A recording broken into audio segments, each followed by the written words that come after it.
Everybody, welcome to my channel. दोस्तों, आज इस वीडियो में हम डिस्कस करने वाले हैं क्लास 9 की ज्योग्राफी का chapter number 2 physical features of India के extra questions. So let's begin the question number first. Describe the great Himalayan mountains. अब आपको बताना है कि ना ग्रेट हिमालयन माउंटेन्स क्या है, उसके बारे में हमको डिस्क्राइब करना है। तो फर्स्ट पॉइंट है हमारा, the Himalayas geologically young and structurally fold mountains stretch over the northern borders of India. जो हिमालय वो जियोलॉजिकली यंग है और स्ट्रक्चरली फोल्ड माउंटेन्स हैं। यंग मतलब बहुत जवान है और स्ट्रक्चरली फोल्ड है, और ये इंडिया के नॉर्दर्न बॉर्डर्स में फैले हुए हैं। सेकंड पॉइंट है हमारा, these ranges run in a west east direction from the Indus to Brahmaputra. ये जो रेंजेस हैं वो वेस्ट ईस्ट डायरेक्शन में मूव करते हैं और ये शुरू होते हैं इंडस से और आकर ख़त्म होते हैं ब्रह्मपुत्र तक। थर्ड पॉइंट है हमारा, the Himalayas represent the loftiest and one of the most rugged mountain barriers of the world. जो हिमालयाज वो रिप्रेजेंट करते हैं लॉफ्टियस्ट। लॉफ्टियस्ट मतलब जो लंबी लंबी चोटीज होती हैं हमारे माउंटेन्स में, उन्हें कहा जाता है लॉफ्टियस्ट।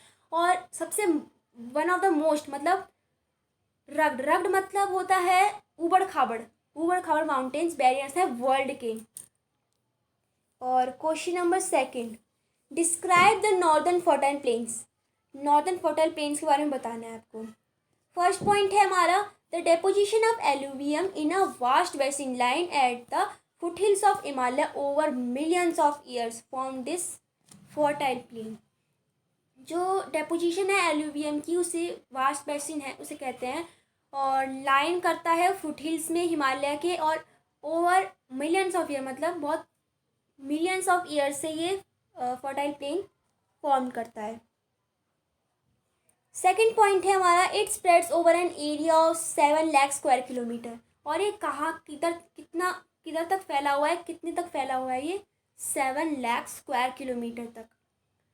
The plane being about 2400 kilometre long and 240 to 320 kilometre broad. जो प्लेन है वो 2400 किलोमीटर तक लंबा है और 240 to 320 किलोमीटर चौड़ा है। मतलब कई जगह पे 240 किलोमीटर चौड़ा है और कई जगह पे 320 किलोमीटर चौड़ा है। नेक्स्ट क्वेश्चन देखते हैं, describe the great Indian desert. अब आपको ग्रेट इंडियन डेजर्ट के बारे में बताना है। फर्स्ट पॉइंट है हमारा, the Indian desert lies towards the western margins of the Aravalli hills. जो इंडियन डेजर्ट है वो लाई करता है अरावली हिल्स में, वेस्टर्न मार्जिन्स के अरावली हिल्स में लाई करता है। This region receives very low rainfall below 150 mm per year.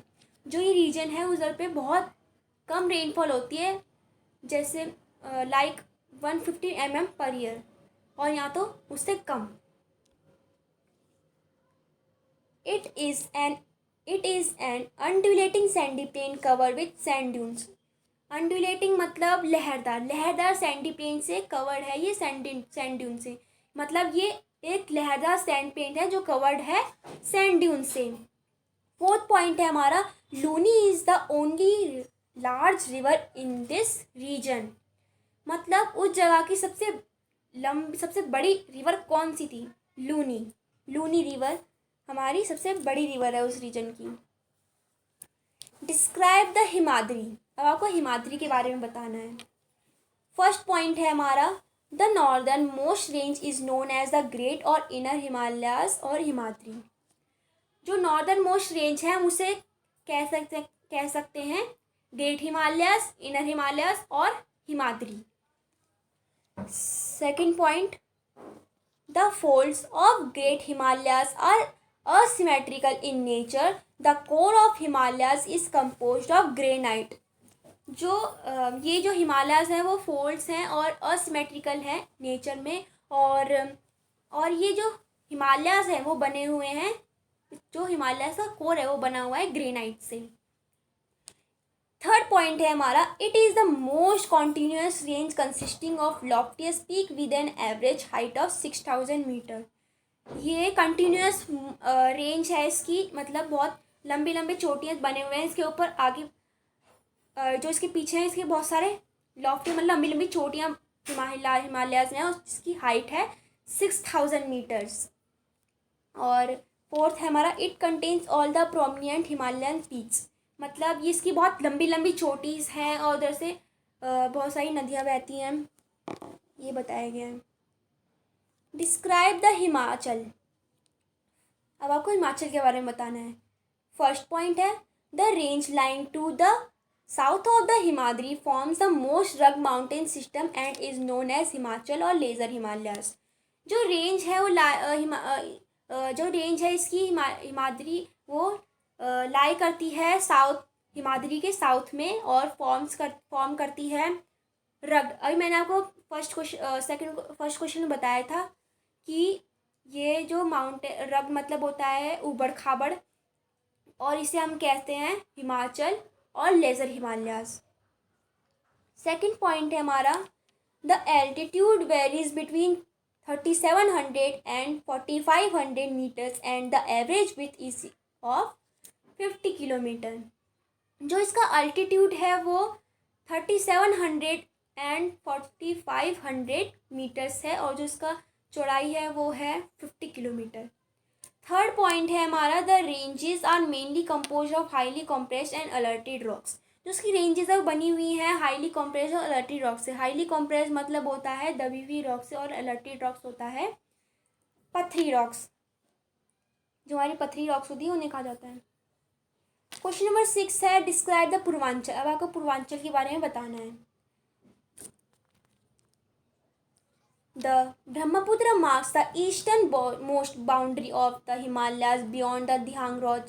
The Himalayas bend sharply to the south and spread along the eastern boundary of India. They are known as the Purvanchal or the Eastern Hills and Mountains.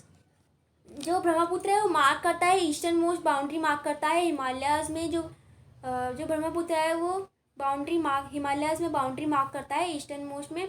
और Dihang George से पहले जो Himalayas थे वो bend हो रखे थे, sharply bend हो रखे थे साउथ में, मतलब झुके हुए थे साउथ में, और स्प्रेड ये पूरे इंडिया के ईस्टर्न बाउंड्री में फैला हुआ है, जिन्हें हम कह सकते हैं पूर्वांचल और eastern hills and mountains. These hills running through the northeastern states are mostly composed of strong sandstone which are sedimentary rocks. जो हिल्स हैं वो नॉर्थ ईस्टर्न स्टेट से मूव करती है, और इससे हम ये बनी हुई है स्ट्रॉन्ग सैंडस्टोन से, जिन्हें हम कहते हैं सेडिमेंट्री रॉक्स। और नेक्स्ट पॉइंट है हमारा, the Purvanchal comprises the Patkai hills, the Naga hills, Manipur hills and the Mizo hills. आप इन सब के नाम याद कर लीजिए। जो पूर्वांचल है वो बनी हुई है पटकाई हिल्स और Naga hills, Manipur hills and the Mizo hills, इन सब से बनी हुई है। तो क्वेश्चन नंबर 7 है हमारा, distinguish between eastern coastal plains and western coastal planes. अब हमें इस क्वेश्चन में बताना है कि डिस्टिंग्विश करनी है हमें ईस्टर्न कोस्टल प्लेन्स और वेस्टर्न कोस्टल प्लेन्स, मतलब कंपेयर करना है, डिफ्रेंशिएट करना है हमें eastern coastal plains and western coastal planes. अब पहले हम जान लेते हैं कि ईस्टर्न कोस्टल प्लेन्स का मतलब क्या होता है।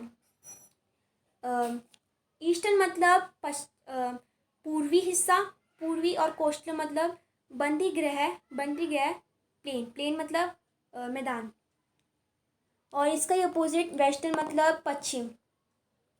एंड फर्स्ट पॉइंट देखते हैं हम, western coastal plains are sandwich between the western Ghats and the Arabian sea. जो वेस्टर्न कोस्टल प्लेन्स है वो western Ghats and Arabian sea के बीच में है, सैंडविच मतलब के बीच में। और सेकंड पॉइंट है, it is a narrow plain, narrow है, ये नैरो प्लेन है मतलब बहुत छोटी है। और थर्ड पॉइंट है हमारा, it consist of 3 section, the northern part of the coast is called the Konkan, Mumbai to Goa, the central stretch is called the Kannada plain, while the southern is called the Malabar coast. जो ये बना हुआ है 3 भागों में डिवाइडेड है। जो नॉर्दर्न पार्ट है कोस्ट का हम उसे कहते हैं कोंकण, मुंबई से गोवा तक, और जो सेंट्रल स्ट्रेच है उन्हें हम कहते हैं कन्नड़ प्लेन। जबकि जो सदर्न कोस्ट है, सदर्न पार्ट है हमारा, उसे हम कहते हैं मालाबार कोस्ट। अब हम डिफ्रेंशिएट करना है हमें ईस्टर्न के बारे में, ईस्टर्न कोस्टल प्लेन्स के बारे में। फर्स्ट पॉइंट है the eastern coastal plains are along the bay of Bengal. जो ईस्टर्न कोस्टल प्लेन्स है वो बे ऑफ बंगाल के साथ में हैं। और सेकंड पॉइंट है these are wide and level. Wide मतलब बहुत लंबा है, चौड़ा है, और लेवल मतलब बराबर है। मतलब जो वेस्टर्न कोस्टल प्लेन्स है उसमें ये नैरो है, और ईस्टर्न कोस्टल प्लेन्स में ये वाइड है और लेवल है। और थर्ड पॉइंट है हमारा its northern part is known as northern circle while the southern part is known as the Coromandel coast. जो नॉर्दर्न पार्ट है उसे हम कहते हैं नॉर्दर्न सर्कल, जबकि जो सदर्न पार्ट है हम उसे कहते हैं Coromandel coast. Question number 8, distinguish between eastern Ghats and the western Ghats.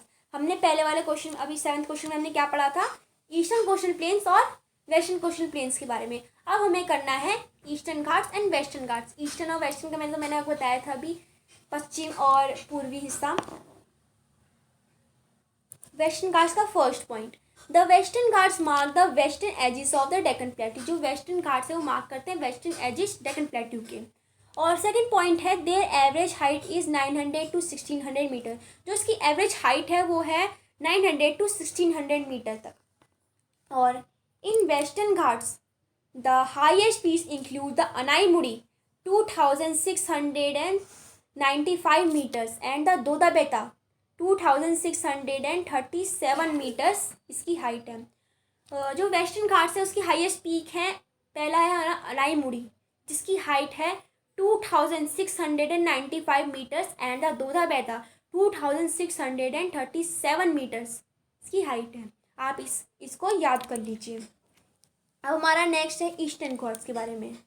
Eastern Ghats mark the eastern edges of the Deccan plateau. जो ईस्टर्न घाट्स है वो मार्क करते हैं ईस्टर्न एजिस डेक्कन प्लेट्यू के। और जो इसकी एवरेज हाइट है वो है 600 मीटर्स। और Mahendragiri 1501 metre is the highest peak in the eastern Ghats. Eastern Ghat की सबसे हाईएस्ट पीक कौन सी है? महेंद्रगिरी 1501 मीटर्स। इसे भी आप याद कर लीजिए क्योंकि महेंद्रगिरी की सबसे ज़्यादा पूछी जाती है। तो क्वेश्चन नंबर 9 है हमारा distinguish between Lakshadweep island and Andaman and Nicobar island. अब आपको अंडमान एंड निकोबार और लक्षद्वीप आइसलैंड के बारे में डिफ्रेंशिएट करना है। First Lakshadweep island, first point है they are in the Arabian sea which lies in south west of India. ये लाई करता, लक्षद्वीप आइसलैंड लाई करता है अरेबियन सी में जो साउथ वेस्ट में है इंडिया के। The capital of Lakshadweep island is Kavaratti.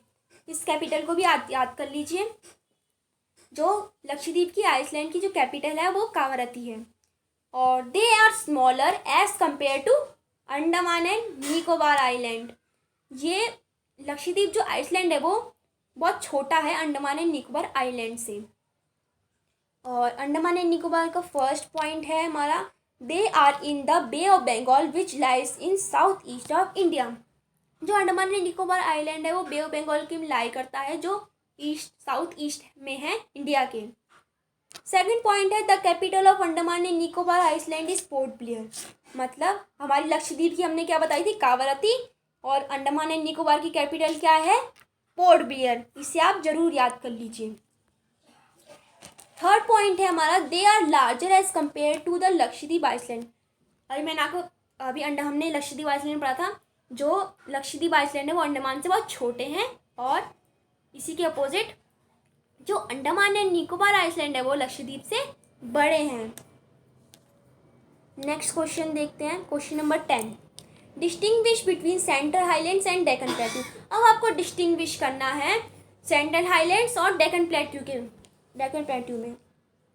First point they are located at the north of the Narmada river. जो सेंट्रल हाईलैंड है वो लोकेट है, मतलब है नर्मदा रिवर के ऊपर में, ऊपर मतलब नॉर्थ में है।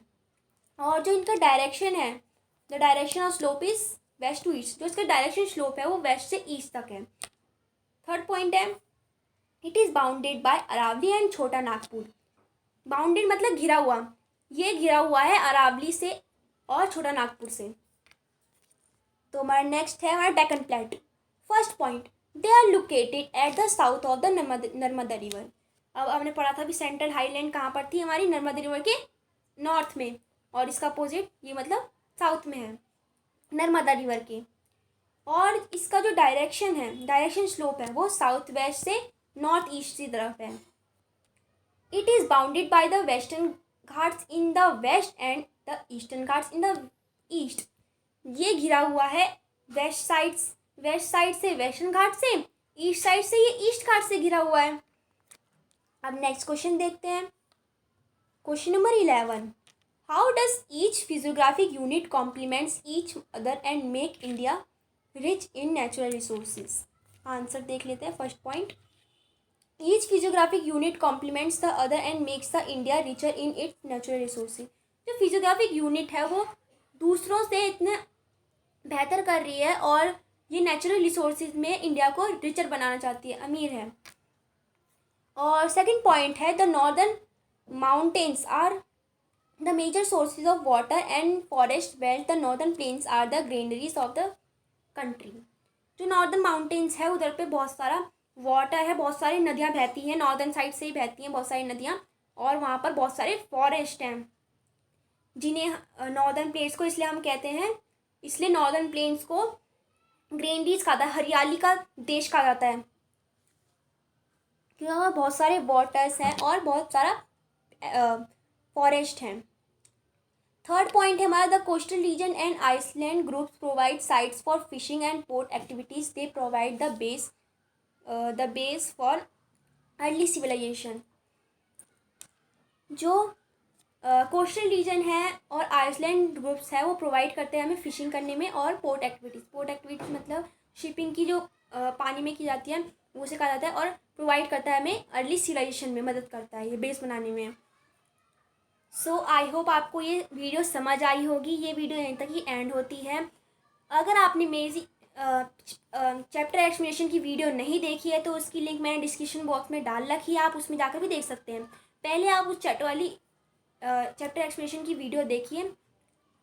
तो थैंक यू। आप